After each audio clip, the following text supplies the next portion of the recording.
నాన్న, ఇప్పుడు చాతుర్య మాసం అంటారు కదా, ఈ చాతుర్మాసం ఎప్పుడు స్టార్ట్ అవుతుంది, ఎప్పటి వరకు ఉంటుంది, దాని సంగతి చెప్తావా నాన్న? ఇది సాధారణంగా పీఠాధిపతులు మఠాధిపతులు చేసేటువంటి కార్యక్రమం.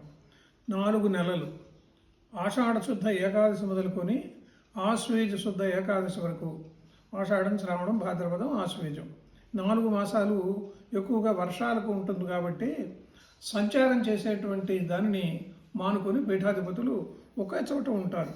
వాళ్ళ శిష్యులు పరివారం అంతా కూడా ఒక చోటే ఉంటారు. ఈ మధ్యకాలంలో ఏమైంది అంటే 4 నెలలు ఒక చోట ఉండటం కష్టమవుతుందనే ఉద్దేశంతో మాసోవై పక్ష అని, పక్షం కూడా మాసం అనే పేరుతో పిలుస్తారు. అందువల్ల 4 పక్షాలు. 4 పక్షాలంటే 2 నెలలు. 2 నెలల పాటు ఈ వ్రత ఆరంభం చేస్తూ ఉన్నారు. దీంట్లో ముఖ్య ఉద్దేశం ఏమిటంటే యోగ నిద్రలో ఉండేటువంటి స్వామి శయన ఏకాదశి రోజు శయనిస్తాడు అని యోగ నిద్రకు చెప్తారు.